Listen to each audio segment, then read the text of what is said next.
From every strand on the line of your reel, to the rods, to the anglers, to the lures on the end of your hook, let's talk about those big bass here on Co-Angler's Corner with your hosts, Rob Welch and John Stoudinger. Good evening, everybody. Rob isn't here tonight. He's a little under the weather, but that's all right. We all need our breaks and need to get better. He's been battling something for a week now, and we have a very special guest on tonight. Alan Bernicky. He has a deep passion for the sport of fishing, committed to conservation, and he's probably one of the best co-anglers out there right now. He's definitely in the top 5 to 10 that I'm aware of.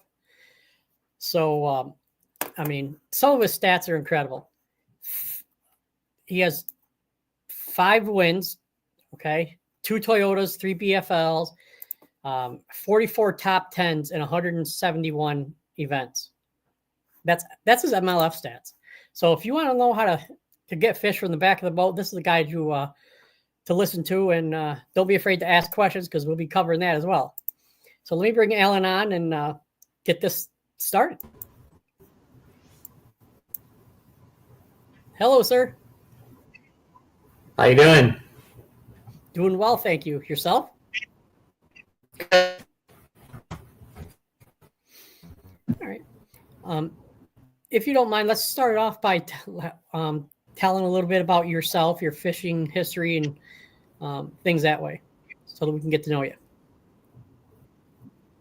I started fishing FLW back in 2012 or 2013. The first year I was fishing BFLs and actually won one. And then after that, started fishing. It was the last year of the railback, and it become the Toyota. I've been doing it since about 2000. I started out fishing as a boater in Federation, and I was fishing with a bass club, and did that for 2 years. Made the Illinois State team both years, and then had a friend of mine introduced me to a friend of his that fished FLW, and he said, "Hey, you should try this, and we'll travel together." And I said, "Okay, that sounds good." And then when he broke it down that we'll split gas in the boat and truck and stuff like that, and I said, "Well, how's that going to work? I want to have my own boat." He said, "No, you fish as a co-angler," and it's like, "Well, I guess I'll try it." And it went really well, so I stuck with it, and then, like I said, the second year when I started fishing, the first year it was railback, and my very first one was on Grand Lake in Grove, Oklahoma, and day one I caught a 5.5 pounder. Boater caught a 5.5 pounder. We were high-fiving, and it was a good time, so we just kind of rolled with it from there. Nice. Yeah, that's the fun part of being a co-angler. You and I have talked about some of the not so fun parts before the show, but no, that's definitely a fun part. When you have a boater that works with you and not all for herself, that's what it's fun. Yeah, for sure.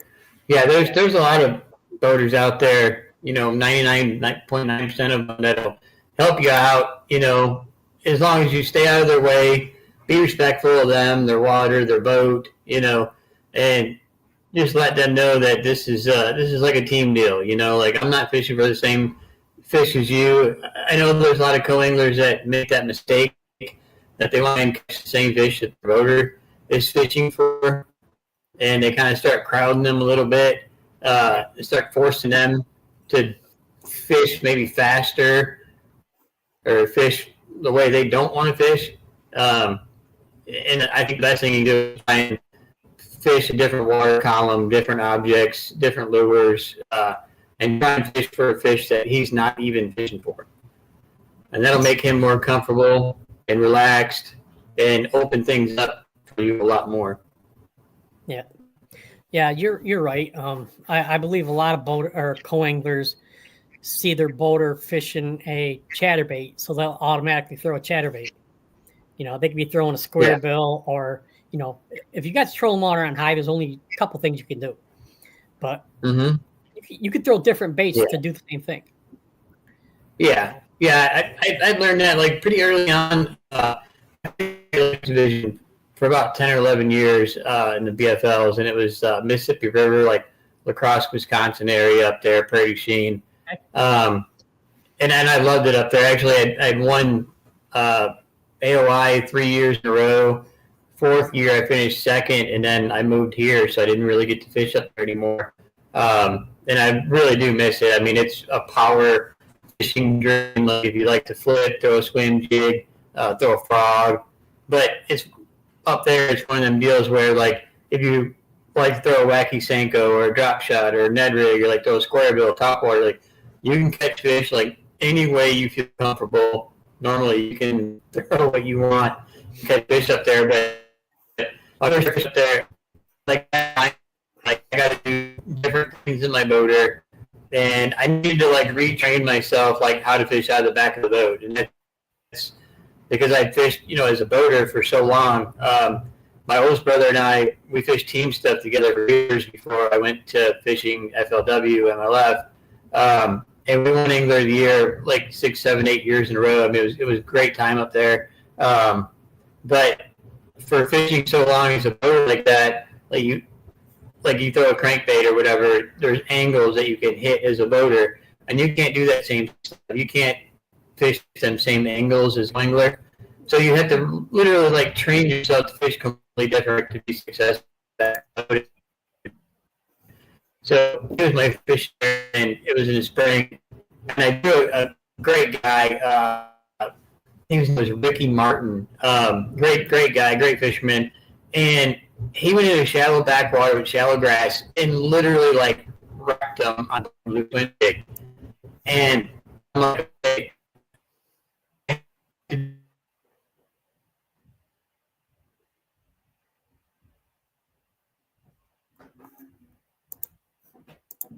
Alan, I don't know if you can hear me or not, but you're frozen. So, but we'll continue here. No, so what he is basically saying is, you can throw something similar to your boater or go like totally opposite. Like if he's throwing top water, throw something on the bottom or a different column. And that's one of the things we do up in New York. I don't know if it's like that all over the country, but in New York, the smallmouth, they stay towards the bottom more, but they do pop up for top water. So like if my boater's throwing a top water, I'm probably either drop shotting or throwing a jig so that I can try to get something different, find out what's going where and what's going what. So Jeremy May says, hello, John. Hey, Jeremy. How you doing, buddy? Hope you're being safe there and not pushing any snow. So we're having Alan's having some difficulty here with his electronics, his computer. He's been in and out. He's having high winds where he's at. So we'll go a couple more minutes, see if he's on, and see what we can do. But no, if anybody has any questions, go ahead and shoot them out. I have questions for Alan when he comes on and comes back. But so I don't know if you noticed, but I do have a different background. I've been working and getting my my stuff a little more organized. The wall behind me is going to be all plastics. Okay. Except for the water meter there. Then we have the hard bait wall, and then we're going to have a hook wall. Or I shouldn't say a wall, but a hook and a weight section. That's going to be on the other part of the room. So I'm going to shoot Alan a text, see what we can do, see if he wants to come back on or see if we can reschedule it.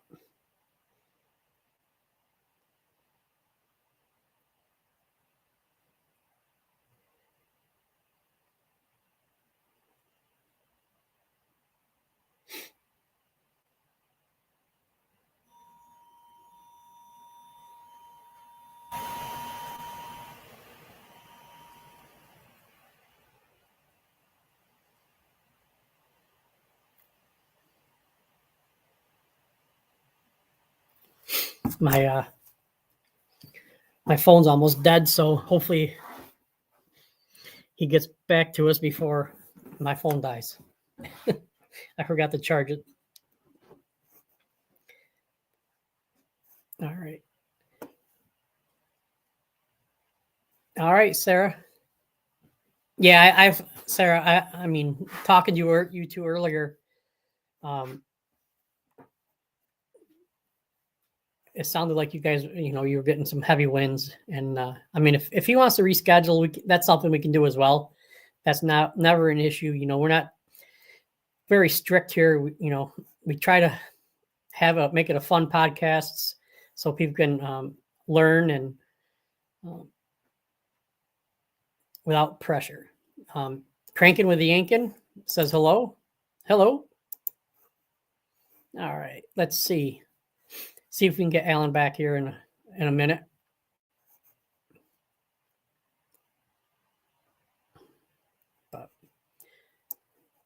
Oh, yeah, I was quite amazed when I saw his stats, and I was like, wow.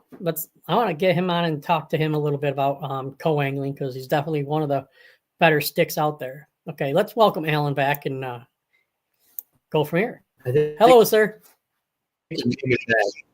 There you go. Yeah. All right. It's never an issue. If you want to, if you think a different day would be a better time for you, that's fine as well. So,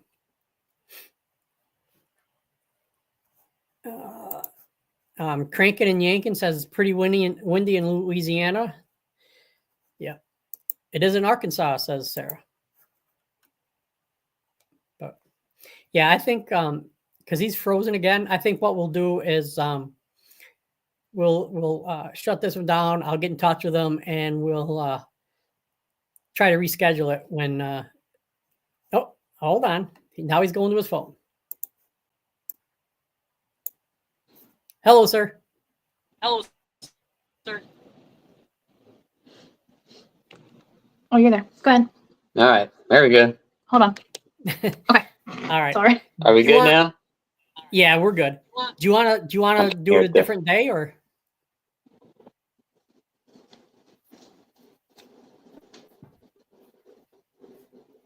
Put that in your ear.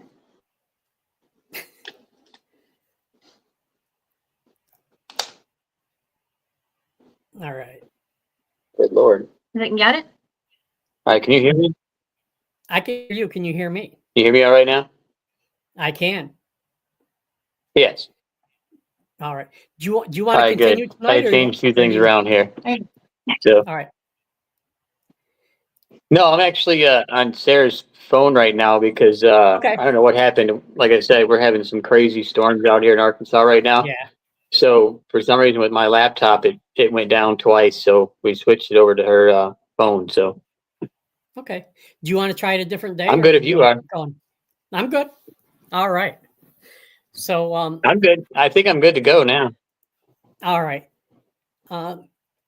Is one of the questions I have for you, because like you said earlier, that you started out as a boater and went to a co-angler. Did you find that Yes. more difficult? Is more difficult going from the front to the back or from the back to the front?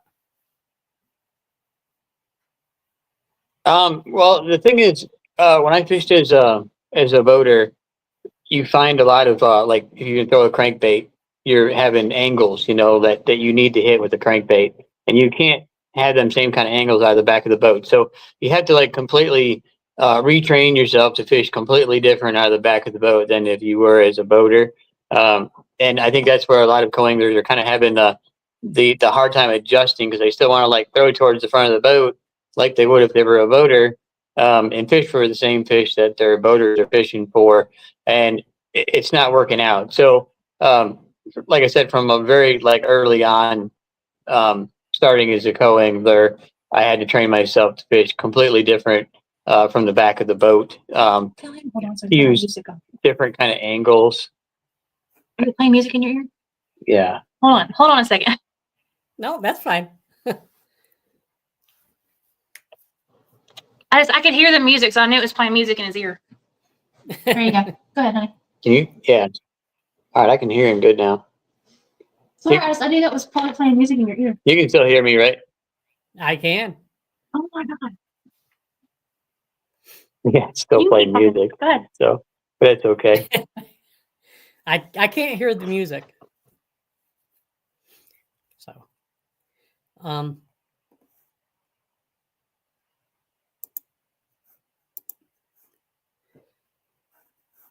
can you hear me, Alan? Fine. Can you hear me? I can now. I can hear you. How about? Okay. Are Okay. you good? Yeah, I'm good. Yeah. Good. All right. All right. Good. So yeah, I had to like completely train myself to fish different out of the back of the boat. It was a major adjustment, but like I said, if you're trying to like throw towards the front of the boat and trying to fish the same way you would as a boater, it's not going to work for you. You're going to aggravate your boater, and he's going to shut down, to where he's not going to give you anything to fish.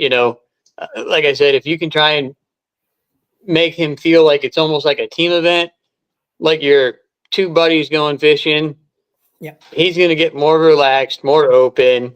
You want him to be able to do his thing, like fish his game, and not have to worry about what you're doing in the back of the boat. Like, I couldn't tell you how many boaters have said, I never even realized you were back there until you called for the net. And that's what you want, because you want him to be $1,000 for a boat and truck, huge entry fees. He's maybe been there for a week. I know I've fished with guys on higher levels that, they may fish 12, 14, 16, 18 days straight for a Toyota.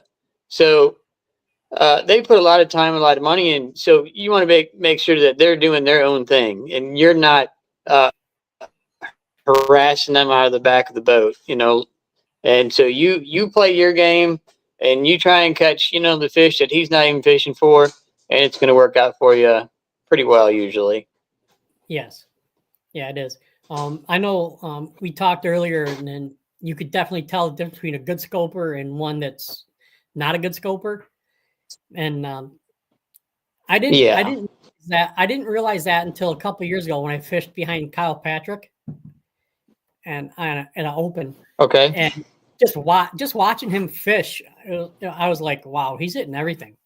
Seemed like every target he was throwing, perfect cast. And yes, even though we were fishing open water, I kind of thought like I was out of it because he knew what he was doing. So yeah, no, like we had talked before the show, like really good scopers and guys, they're trying. I mean, give it to them for trying, but they've spent a lot of money on electronics and they're trying to put their time in. But it's the same way, like me out of the back of the boat, I have drawn so many scopers that you want to say to them, like, hey, maybe this just isn't your thing. Why don't you like do what your strong suit is, flipping, cranking, throwing a spinnerbait, whatever, like whatever you were catching good bags on 2 years ago, like go back to that, go back to your strong points, go back to what, you've done good on in the past. Don't force yourself to try and scope because it's just not your thing. Like no matter how much money you spend, how hard you try and like teach yourself, you make yourself try and do it. It's just not your thing. And I've drawn so many boaters that will be like out in the middle of nowhere, towing motor on high, looking for fish, and they're blanking. They're catching one fish, two fish, where they used to catch 15 or 16 pounds, flipping in 2 feet of water. But now they've got this like mentality, like I have to scope. It's the only way I can win. And it's really not true. A lot of tournaments are dominated scoping. But there's still a lot of guys that are wrecking them, fishing shallow. I was at Rayburn. Guys were not too long ago, and guys were scoping, catching them. Todd Castledine fished shallow grass. I mean, and he wrecked them doing that. So, you can still, and that's what he's confident at. So, there's other boaters that I've drawn that are really good scopers, and they're amazing at it. Like every fish they throw at, they almost get the bite. And Right. and so those guys that are really, really good at it, and they've learned like exactly how their, minnow has to fall, whether it be behind the fish, in front of the fish. They know exactly how their bait has to fall and by that fish to get that fish to react and bite. And those guys, yeah, it's their game, and go at it. Do it. I know right now, a young kid, I think his name's Dylan Nutt. Yep. He's dominating a bunch of different stuff, scoping, and he's got it figured out. But there's dozens and dozens of other guys that don't, but they're trying to make themselves do it. I mean, like, there's things that I'm not good at. So even if there's other co-anglers or boaters that are like wrecking them doing it, I'm not gonna like force myself to do that because other people are doing it if I don't have any confidence in it and I'm not good at it. So like deep cranking, like I love throwing a crankbait out of the front of the boat, but like a shallow crankbait, a 6 cents 50x, or like a Rapala DT6, something like that. It's Pro Little John. I love throwing like those lures that are like 3 to 6 foot range, but like deep cranking, I've never been good at it. Even out of the front of the boat, I've tried it, and it's just not my thing. So, but there's other guys that love it and they're really good at it, and they know how to get a deep diving crankbait to deflect off a brush pile or whatever and get bit. And I'm more of, since I don't have any confidence in it, I've never really been good at it, even though I've tried to do it. I'm better off like throwing a Texas rig or a Carolina rig or something else that I think I can get those fish to bite deep like that. And there's a lot of guys that just need to go back to what they were good at 2 years ago, if that makes sense. 100% agree with you. Like for me, I don't know if you've ever watched the podcast or whatever, but I don't throw a shaky head or a Ned rig. Okay. And only because I haven't practiced them. I don't feel comfortable with them. So I won't even take that stuff to a tournament with me. Yeah. I used to fish shaky head a long time ago, but there's other things that I feel more confident in too. But like I do fish a Ned rig, but I'll throw it on like a weedless head, so I can actually throw it like in the brush piles and in the laydowns and stuff like that. I've been pretty successful before when a boater's been flipping laydowns like with a beaver and then throwing like a weedless Ned rig behind them, and you could still throw it into the same place as he is, but that small finesse bait is getting bit. So I'm the same way. Like I don't throw a shaky head very often. I will throw a Ned rig or a Nico rig. Like a Nico rig on a weedless hook is like a big time go to for me. Yeah, same here. It's just that little difference of a fall that most people don't throw that you get something out of. Yeah, for sure. So I think we all prepare for a tournament differently. I don't care what level you are. How do you prepare for a tournament as a co-angler? Like I'll start, especially for like a bigger tournament like Toyota Series.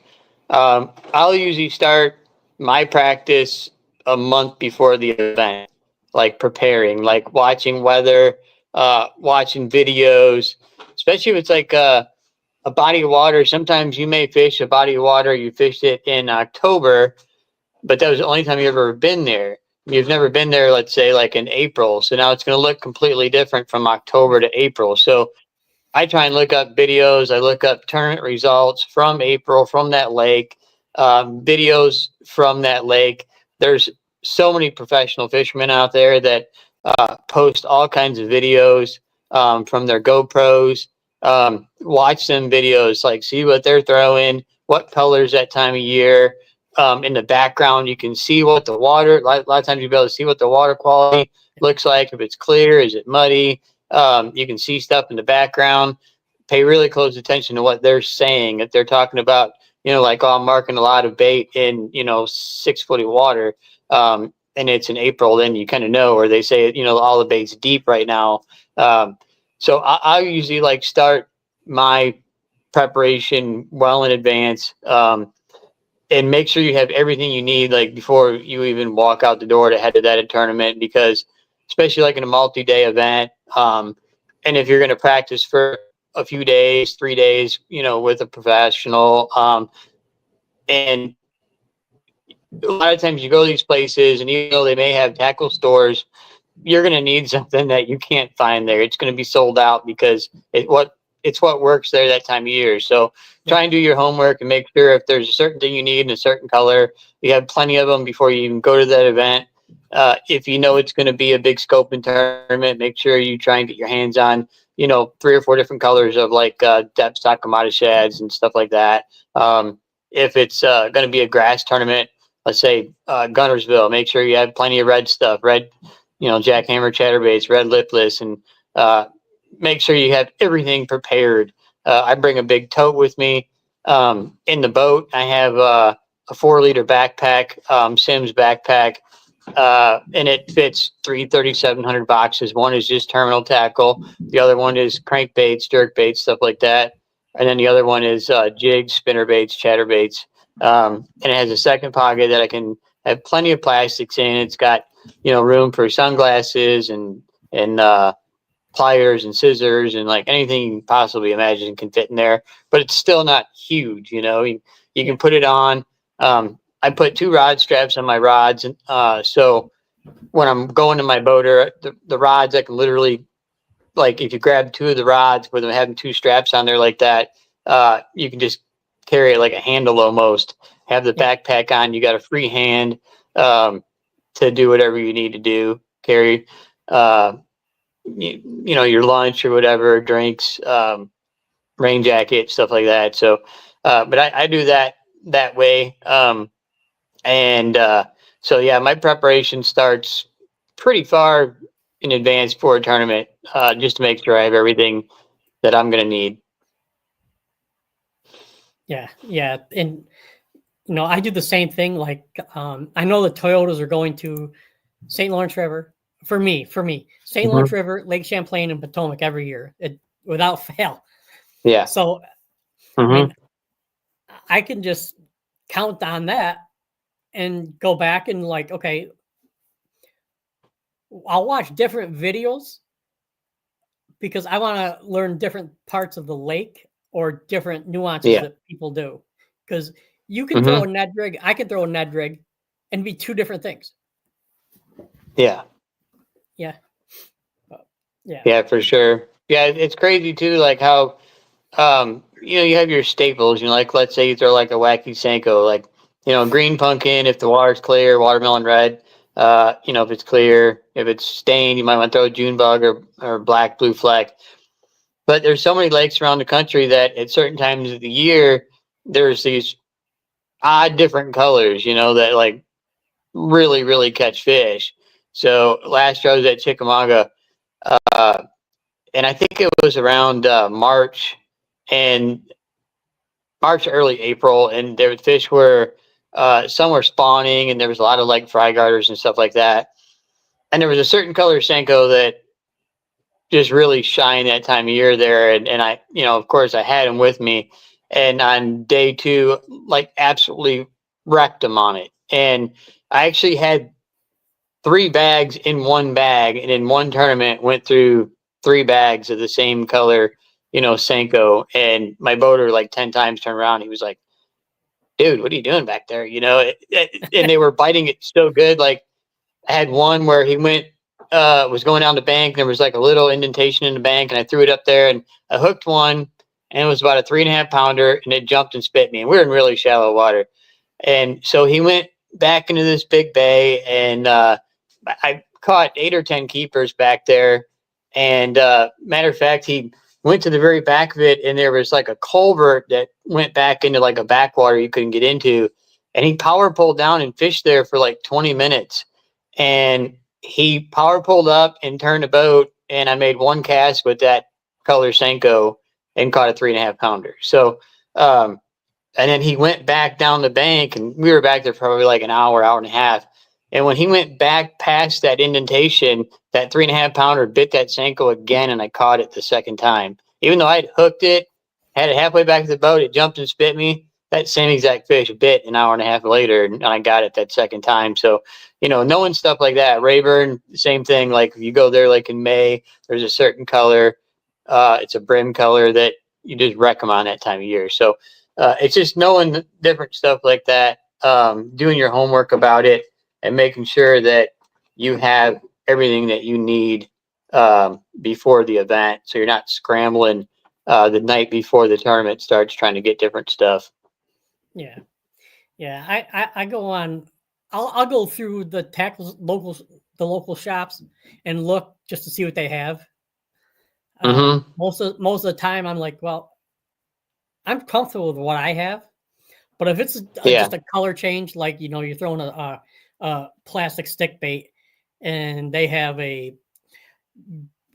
I'll call it a Christmas tree color, which is like a watermelon with red and green flake and gold flake. If they have that, and there's only like 1 or 2 bags on it, I might grab 1 or 2 of those because I know down the road it's going to work for me up here. Yeah, for sure. Yeah, if you go like the day or two before a big event and there's a certain color and there's only 1 bag left, you probably better grab that 1 bag just to be on the safe side. So otherwise you'll get in a tournament and your boater's like catching the heck out of them on that color and you're like throwing everything you can. So that's about the only time I will throw the same thing as my boater is. It's like if he's catching them like really good on a certain color, doing something, and I've exhausted all my efforts of different colors, to try and get a bite. It's still not happening for me. Then I'll go ahead and, throw that same color that he is. So, but that's about the only time though. Yeah. What's the most valuable lesson you've learned as a co-angler? Probably the most valuable lesson is, like I was talking about before, staying out of your boater's way. Make sure that he can fish his game. Like however it was he was catching them in practice, you want him to be able to like have the confidence to do that same thing and not be defensive. And think that you're trying to like muscle in on his fish. Because you want him to be relaxed up there. So you can do your thing and he can do his thing. So that's probably one of the most valuable lessons is just be respectful to your boater. And so he can figure out in the first, 30 minutes, hour, that you're not going to be an issue for him out of the back of the boat. So he can do his thing and he ain't got to worry about it, and he can slow down, and then you can try and do your game. That's probably the most valuable lesson. Yes. I've had co-anglers come up to me after a tournament and say, man, that guy wouldn't go where I wanted him to. I'm like, and I tell them, I said, there's an easy way to solve that. And they're like, what's that? I go, buy a boat, pay the entry fee, go. You go wherever you want. Yeah. If my boater comes out and says to me, I'm lost, I'm spun out, do you have anything? Then I will offer my advice, but not until they ask, because I don't want them to feel uncomfortable. I want to be no, not at all. Like I've had several tournaments before where like I will tell my boater, for example, is I'm basically a transplant to Dardanelle, Arkansas now, but like all last year I had my boat, and Sarah and I, my girlfriend, we were, practicing a lot, and fun fishing on Dardanelle. And so I got pretty dialed in. We were fishing like once or twice a week there, because we can have the boat launched literally from the house here in like 8 minutes on Dardanelle. So we were fishing a lot and got dialed in, and then we had the BFL in June, and I drew a boater. He'd been here for 4 days. He said he was on fish. We go to his spot. It just was not what I would fish in June on Dardanelle. We fished for about 20 minutes, didn't catch anything. And I told him in the morning, I said, I'm a transplant here, but I fish a lot. I have my own bass boat. And and I'm pretty dialed in. Like I know what's going on, what the fish are doing, and I wasn't saying like, hey, we need to go do this, you know. But I just said like I fish here a lot, and so if sometime during the course of the day, like your fish don't work out or you need to fill your limit, like I have places I can take you, you know, basically just put it at that. And we fished for like 20 minutes. We didn't get a bite. And he said, well, if you got a place you want me to take you, I'll take you. And I'm like, you're done? And he's like, yeah, I'm done. I said, okay. So I ran him through a milk run, and he was an older gentleman, had never caught a limit in a bass tournament, and he ended up catching his first ever limit for flipping. And he even said, you know, hey, can I see what crawl you're throwing? You know, and I'm like, yeah, sure. So he tied the exact same thing on and actually caught his first ever 5 fish limit in a BFL. So Nice. I ended up catching 4. I just couldn't get my fifth one, but I did get big bass with a 6-pounder.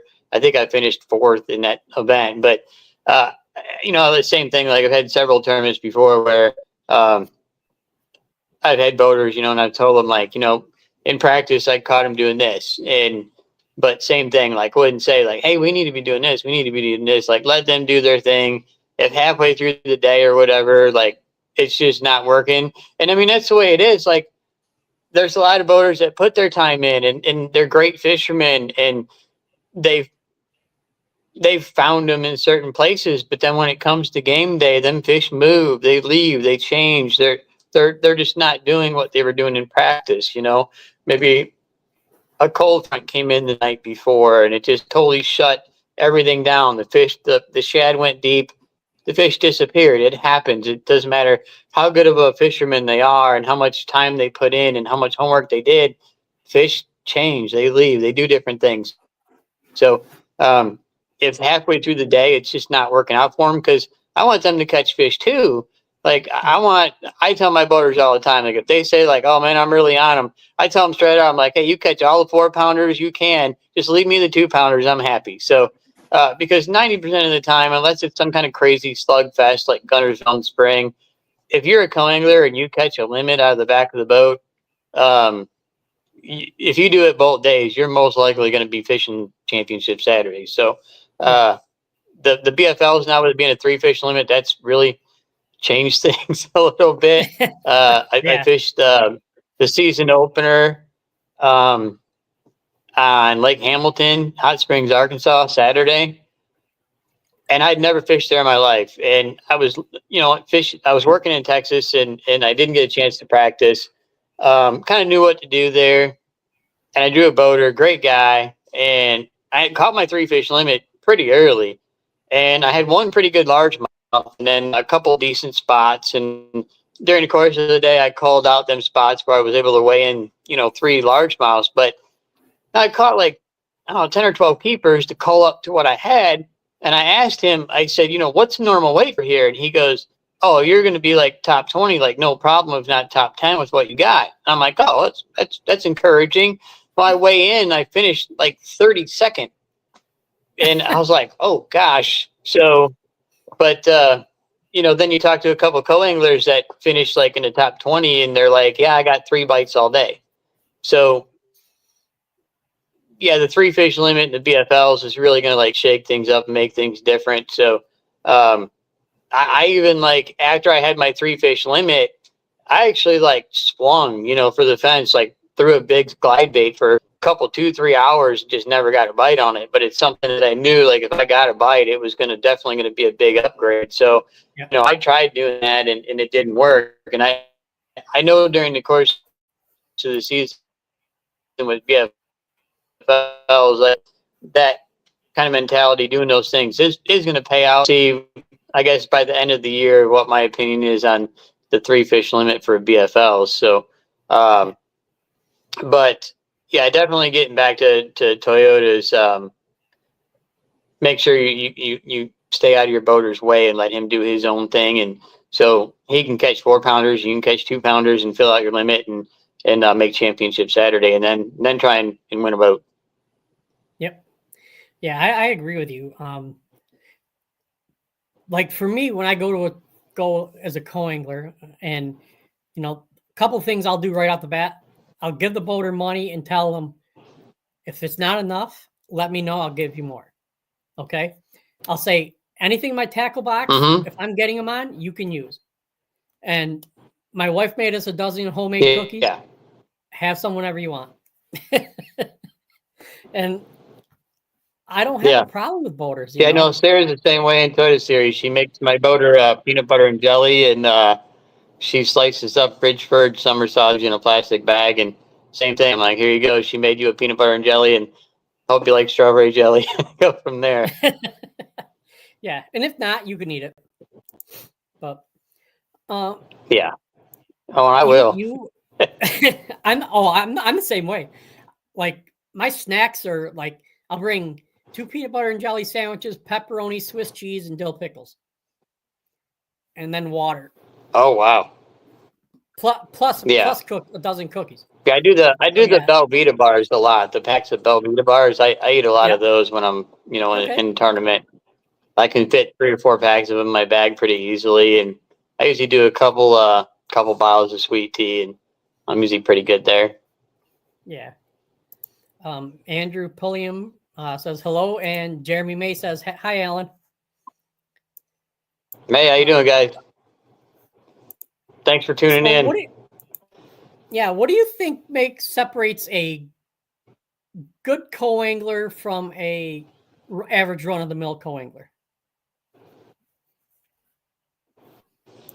I think your mental game is huge. Just trying to stay confident and positive, like throughout the day. Like things can change really fast. So there's been several times where my boaters were fishing stuff that maybe not something that I would have like fished. Let's say if it was a team tournament or I was fishing as a boater, like not something that I would have fished, or maybe I just didn't really have the angle or like the space to like that I thought I could catch something. But so instead of getting like spun out, I kind of like just waited my time out, because they're going to move around and think they're going to go somewhere to where it's like, okay, I feel confident that I can catch fish here. Like I can do my thing, here better than I could the first half of the day. And if you get in your head and get spun out in the morning, then you're not going to be confident in the afternoon. Your casting accuracy is going to be off. Let's say you're skipping docks or flipping targets or whatever. So just try and stay positive throughout the entire day, no matter what. I've had it before where I had 0 fish at 2:00, and in the last hour caught a limit.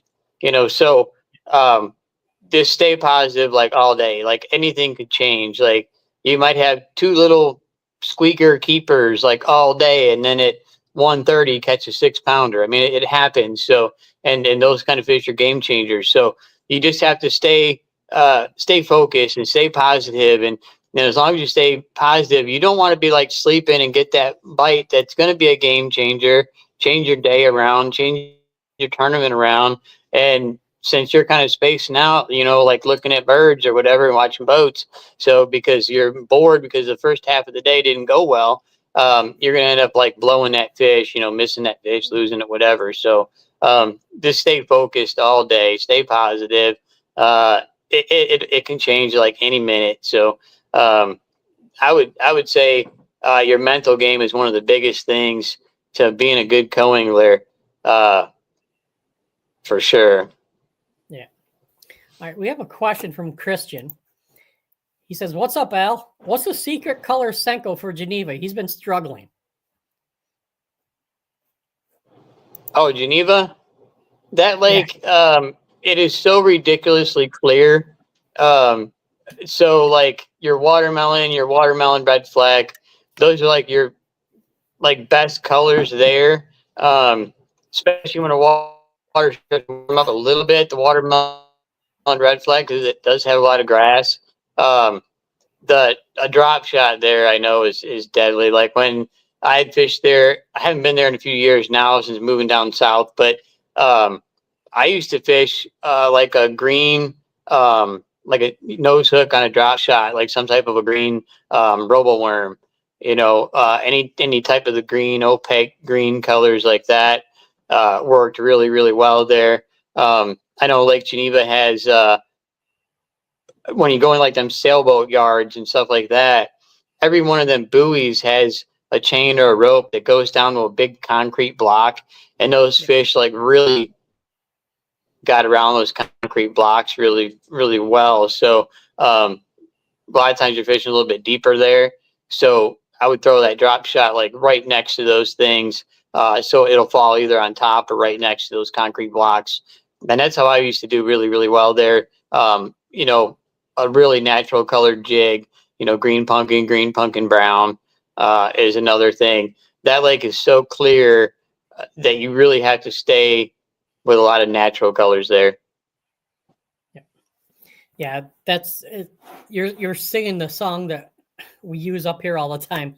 I mean, like some of Lake Ontario, you could see 30 foot down. So Yeah. you know, clear waters. Yeah, I know. Fabulous. I know Lake Geneva. I'd been on that lake several times when the fish were spawning. It was the same way. Like they would spawn in 20 feet of water there because the water was so clear. You could see them down there, especially like I was talking about on top of those concrete blocks. They would be spawning either on top of them or like right next to them, and you could see like the light spot down there, and it was so deep that you could still see a light spot. And then you would see like a little shadow way down there, like swim over it, and you would drop something down there to them, and they would eat it right away. So that's a fun lake to fish. That lake and Delavan, so they're both like a lot of fun, especially like during the spawn when the fish are really going good. So you can catch a lot of fish there. So, but for sure, like stay with your really natural colors. Watermelon, red flag, or green. You never go wrong with green pumpkin. No. All right. He follows back by saying, Al is the man. Talked to him over the years. He's definitely helped me develop on the co-side. Cheers, Alan. Good. I'm glad to hear it, buddy. Good to hear from you. I don't know if I've asked you this one, but what's the most valuable lesson you've learned as a co-angler? Being having a good positive mental attitude about the whole process, and making sure that that you stay positive throughout the entire day. Okay. Can you give me one or two examples of your most memorable moments as a co-angler? Well,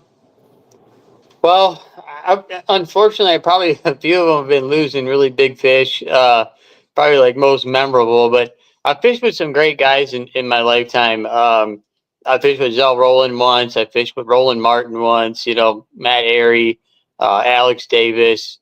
I mean, the list goes on and on. I fished with Chris Jones. He's fishing the Bassmaster Classic twice. I actually fished with him about 6 years ago.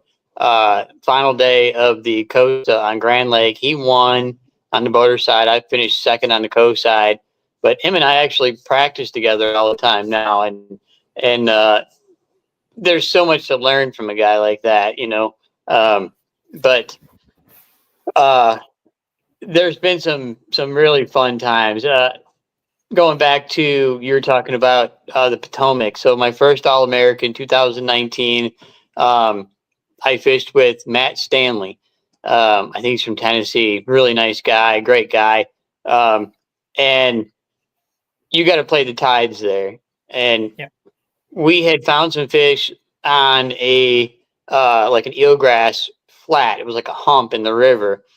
And we had gone and done our thing like in practice. And he said, like he pre-practiced and he said, we're going to go check some areas. Don't set the hook on anything. And he was throwing a swim jig and I'm flipping. And both of us get like 6, 7, 8 bites, and shook everything off. So the next day we go there, day one of the All-American. Every single bite we got was a snakehead. So first day of All-American, he's throwing a swim jig, gets a bite, sets hook, snakehead. I flip in 2 minutes later, get a bite, set the hook, snakehead. So for like 30 minutes, we caught snakeheads. We never got a bass bite. So we bounced around, did a few things, caught a few bass, and then he's like, "What do you think?" I said, "Well, why don't we go try that eelgrass hump out in the middle of the river?" And he's like, "Yeah, I think the tide would be pretty about right there." And so we ran over there, and the tide was like just starting, and it was just kind of like dead. And I was throwing a green pumpkin jackhammer. That's what I caught him on in practice the day before. And after about 15 minutes, like you could tell, like the current started picking up, the tide's coming in, and all of a sudden, like fish start busting, and we absolutely wrecked them on jackhammers. But it was like you caught bass, catfish, but like every other cast, you were either catching a fish or getting a bite. And with it being my first ever All-American, first day of my first ever All-American, like to just be on an area like that where every other cast you're about getting your arm jerked off. It was fun. Like it was a really good time. So, but I've had stuff like that happen where you're really catching a lot of fish. I've had quite a few times up in Mississippi River and La Crosse where I had boaters take me to places where it was like the mother lode. I mean, we were fishing like a current seam, and there had to have been a couple hundred bass there because both of us are just sitting in there throwing in for the first hour and a half, 2 hours of the morning, just catching keeper after keeper. So, stuff like that is always a really good time, those kind of fishing days. So, but I had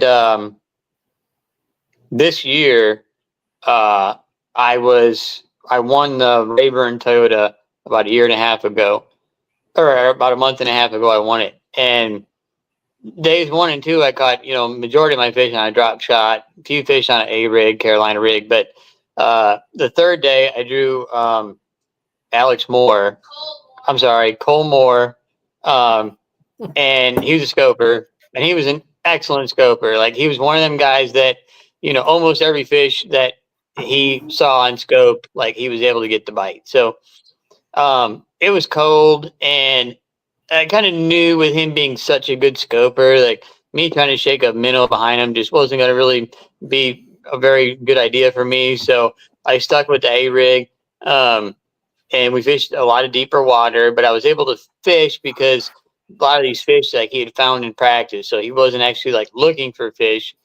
He would pull up, they'd be there. He's just trying to get him to bite. So my first bite I get, it felt pretty heavy on A rig. And so I asked him, I said, "Hey, do you mind if I get a net on this fish? It's got some weight. Now really not how many bites I'm going to get today." So he's like, "Absolutely." He comes back there and get into the boat. It's a double. So I got 2.5 pounders on. So I'm like, okay, well, I guess if you're going to get a double on an A rig, like this is the day to get it on Championship Saturday when you're trying to win. So, but later that day, same scenario. He's in pretty deep water, and I'm really like slow rolling A rig down there. And he turned around and he said, "Stop it." He's like, "Let it fall." He said, "A fish just shot up off the bottom following it." And so like I lowered my rod for a couple of seconds. He's like, "All right, start reeling again." I started reeling, gave a little twitch. It was all over. He turned around and he said, "You got him," and I set the hook, and I ended up winning that Toyota. And if it wasn't for that one fish, if it wasn't for him to, for Cole to take out that, 5 seconds and say like, "Hey, drop it. You got one following it," I would have kept reeling, and that fish would have followed it for a couple of seconds and just swam back to the bottom. So, it's moments like that really stand out in my head, when a boater takes the time to like help you out, that in the end ends up coming out for you and winning, a Toyota and winning a new Phoenix bass boat. So, stuff like that. I've had some crazy stuff happen. Years ago in a Illini tournament, Illini Division BFL, we were on Lake Shelbyville, September, super tough fishing. And I am catching like one keeper, and my boater caught a keeper, and he said, "Well, to make the regional, I would need, like 15 pounds. Not going to happen." There was like 30 minutes left at the end of the day.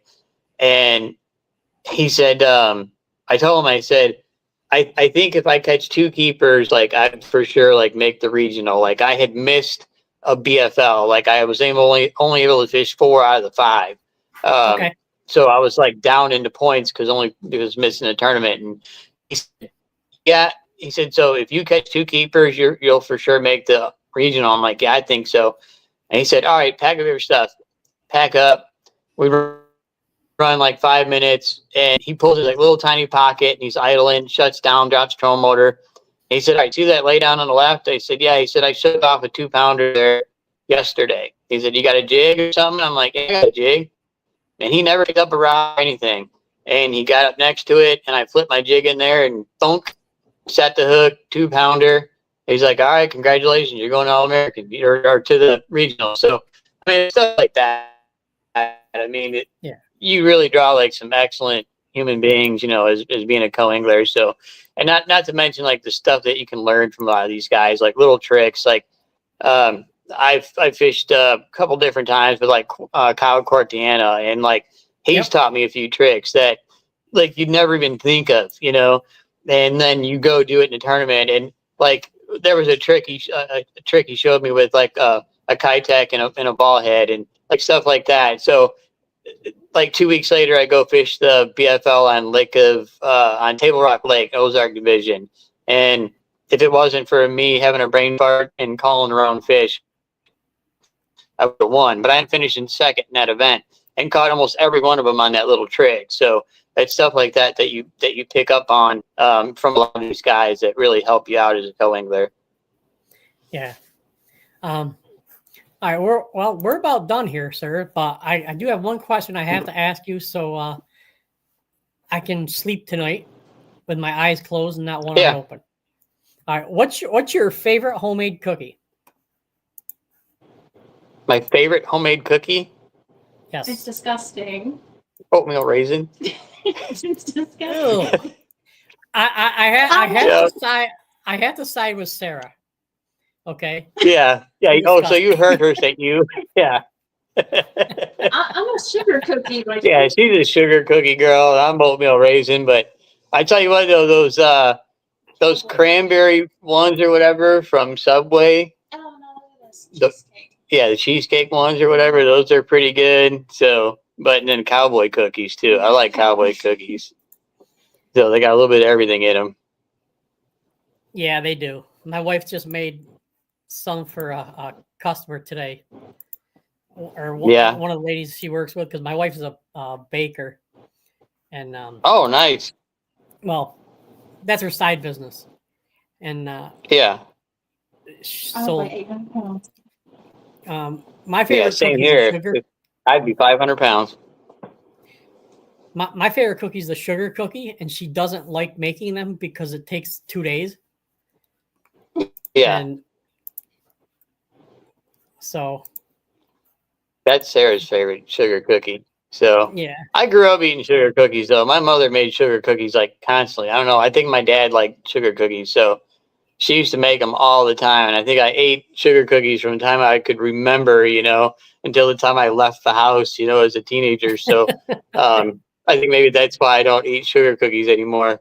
So yeah, I mean, like now I have a peanut butter oatmeal cookies upstairs. I have those are good. Those are really good. Cookies, chocolate chips,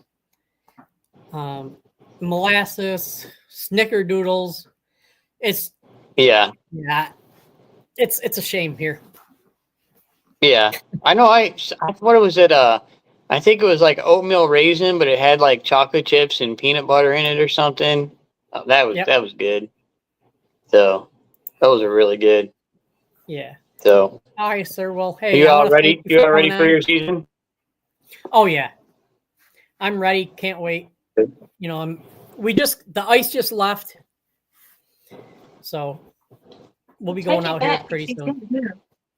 Yeah, that's good. I think there's talking about blizzards up north. I'm supposed to go up Chicago and Wisconsin for work in like a week and a half, and they're talking about blizzards up there or something right now. Yeah, so not looking forward to that. I'm at my location is perfect because we don't get the snow.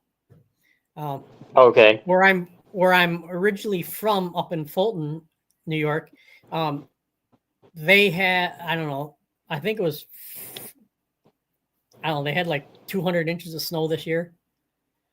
Holy cow. And and the deep, and I think we might have had 5. Okay. And That's not bad at less all. no, I mean 5 inches. See, down here, like in Arkansas, like if you get 3 inches of snow, the town shuts down for 5 days. Yep. It's nuts. And I'm laughing. Like I got a big Ram with a lift and 35s and 4-wheel drive. So, like I'm used to living, my whole life just south of Chicago.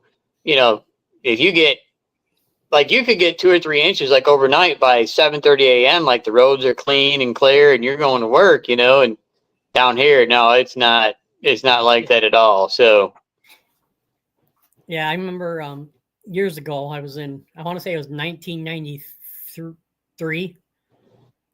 I was at Fort Campbell, Kentucky, and they had a threat of a snowstorm, and the company commander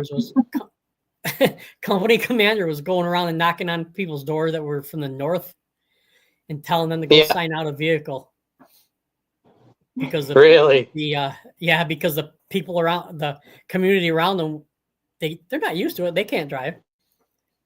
No, and, no, not at all.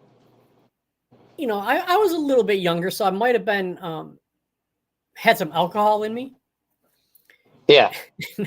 And so she told me to quit drinking, go to the motor pool, sign out of a vehicle. And I told her, ma'am, I'm like, if you want me to sign out of a vehicle, I need you to write a statement saying that, I'm intoxicated and you give me permission to drive drunk. That ended that conversation. Yeah. No, we're down here, like we're pretty fortunate because like up north Illinois, like you put the boat away like around the end of November, and then it was like in the garage December, January, February, and then maybe March you could pull it out. And here we literally have winter in January and that's it. So like it'll get cold and it may snow once or maybe twice. But usually if it snows, it's like an inch or something. So we had one pretty decent one this year. But I know last year we fished on Christmas Eve. It was like 68 degrees. And then the first week of January, it got cold. But then the first week of March, it was back, in the 66, 67. We had the boat out and we're literally fishing in 2 foot of water, catching them on a swim jig and grass. So on Dardanelle here. So, like, the boat literally gets put away, and we could still fish. Like if you wanted to, we'll still have some days where it'll get like, into the 50s during the day. Like after like, around noon or whatever, it'll be, 52, 54.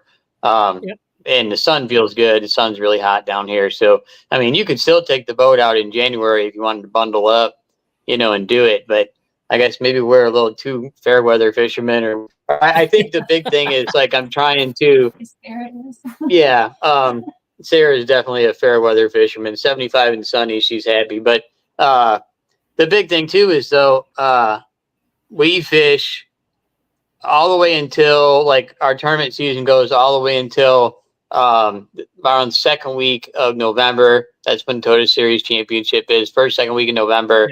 So then we get November off for Thanksgiving, December off for Christmas, but then usually first or second week of January, we're right back at it again, So I used to do the southern swing where I would fish like Okeechobee, Harris Chain.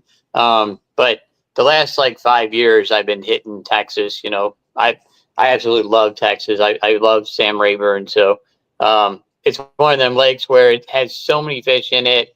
You can catch them so many different ways. But like a month and a half ago, co-angler caught a 13-pounder. So like any cast, you can catch a giant. Yeah. So I've had 2 10-pounders on in tournaments there. Unfortunately, I lost them both, but it is what it is. But I mean, they're, even out of the back of the boat, you can still catch 10, 11, 12, 13-pounders. So that's one of the strong pulling parts, to get you to come fish something like that. So yeah, exactly. All right. Do you want to talk about some of your sponsors right now before we head out? And yeah, absolutely. I'd love to mention St. Croix rods and 7 reels. St. Croix rods, they make any kind of line that you're looking for, whether, you're a weekend angler or a serious tournament fisherman. They have lines for everything, like if you're more of a price point guy, you have like the Triumph series. If you're really advanced, they have like, Legend Tournament, Physics, Legend Elite. They have some really cool rods now. They have one it's called a Grasp Technology. Actually has a handle on the bottom, almost like on a pistol grip type deal, Yep. but it's coming out of the bottom of the butt of the rod. So if you're throwing like really big stuff, if you're a musky fisherman, if you're throwing big glide baits, big swim baits, awesome rod to look into. And then their sister company, 7 Reels. They are newer, but the reels are incredible. That the drag system, like on the spinning reel, is flawless. They're very light, very dependable, very smooth. Their casting reels, super easy to adjust from one lure to the other. Us as co-anglers in like Toyota Series, we can only have 7 rods. So you may be throwing a light crankbait for a little bit and then switch to something heavier, So it's very, very easy. The 7 reels are super easy to adjust. So you're not blowing up your reel, getting backlash is really bad. Sims clothing, unbelievably comfortable. Their rain gear.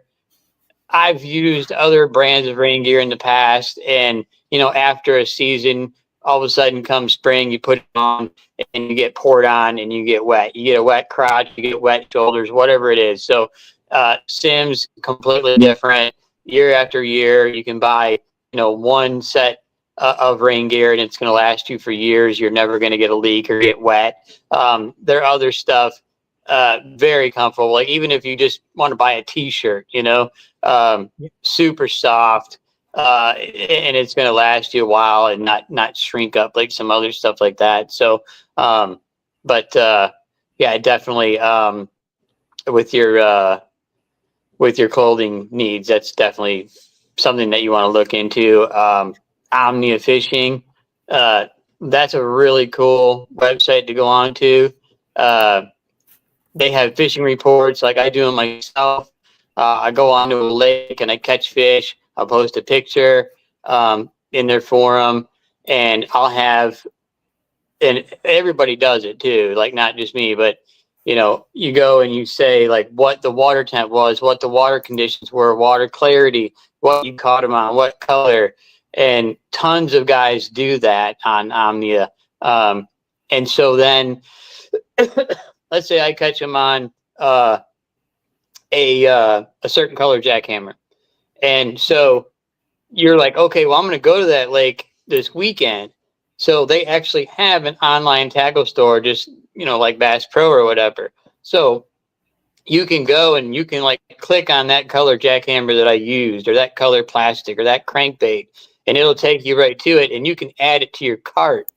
So like, and then you can go to somebody else, like not mine, like you can go to yours. Like if you did a report, with Omnia, and you caught them on a certain color crankbait, then that person could go and place that same color, that same crankbait that you caught them on the, last weekend in their cart and have it shipped to the house. So now they're going to, be armed with all the tools that they need, to certain colors, certain lures, to have a successful trip when they go there.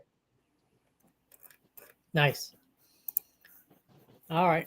Well, I appreciate you coming on, sir. I hope we've helped some co-anglers out tonight. And yeah, for sure.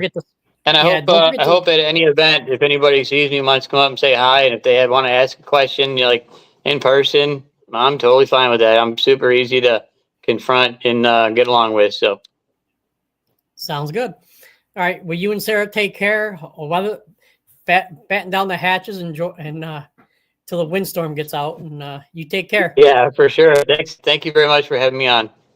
Thank you. Bye-bye. All right. Take care. Yep. Bye. All right, folks. There was a lot of information given off into this one little podcast, so you're probably going to have to go back and watch it again if you're a co-angler. I would highly suggest that. Alan, he's one of the top co-anglers in the game right now. He gave you a couple pointers on how to be an excellent co-angler and still catch fish. So everybody have a great night.